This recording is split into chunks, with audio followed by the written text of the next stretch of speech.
watching this, you are at your home, you're keeping yourself safe and healthy. Okay? And I know nga gusto na gid kay nato di nga mahuman na gining tananan mo balik na sa normal ang ato ang life. Okay? Hindi normal nga naka-formal ka or naka-pajama ka. nga wala pa gid kay ligo pero nag-video ka.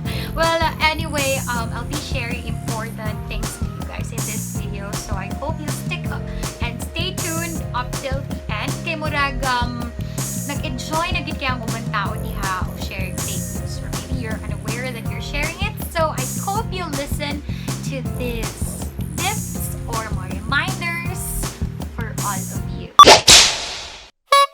Saan man gid para malikayan ng fake news?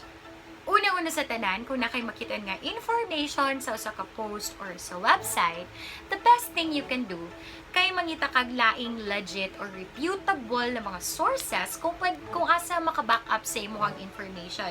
Use the advantage of technology. Matod talaga sa akong professor nga si Professor Nef Lugson nga dapat mag-research, verify, and cross-check. Hashtag River Cross, diba? Katong dancer, River Cross. Si River Cruz to. So, be very, very careful sa ubang tao nga ginatawag nato nga trolls.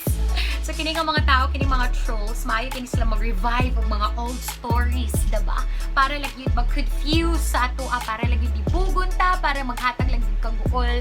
So, take note of those posts nga na yung mga gina-post ng mga old na mga photos or mga videos, pero current na mga titles, current happenings ng mga titles ang ginabutang, and they are everywhere on the net. So, be very careful to those trolls.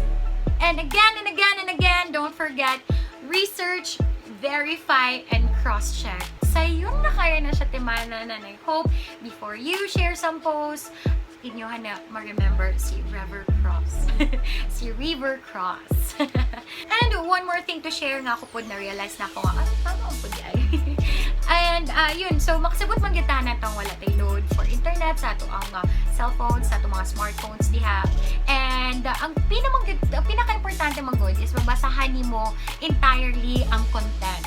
And dili kita kanon ay magsalig sa free data, because ang tendency mag-good sa free data is dili niya ipagawas ang complete information. And if that happens, ayaw good pataka og share, diba? Para maiwasan na itong share fake news. And not unless kung imuha nang nabasahan, tanan, or ang information is verified na sa laing sources. Yun! Okay? So always remember, hashtag River Cross, research, verify, and cross-check. So those are the simple things that you'll need to remember. At least man lang makaduwa-duwa kag share of something na post or article na feeling nimo fake. And thank you so much, Sir Nef, for giving me some ideas and tips. And to all of you, I hope it gives you also enlightenment and reminders also nga at least man lang makaduwa-duwa sad mo kung sa inyo ipang share diha nga mga posts or mga articles or mga stories. And please stop sharing fake news kaya di siya makatabang karon sa crisis, no? And ayun na lang magulat nga ang mga authorities na mula kag sa inyo diha. I hope you've learned something in this video, and please keep yourself safe and healthy. This has been again Maria Feelingera, and see you again on the next one. Please don't forget to like and subscribe.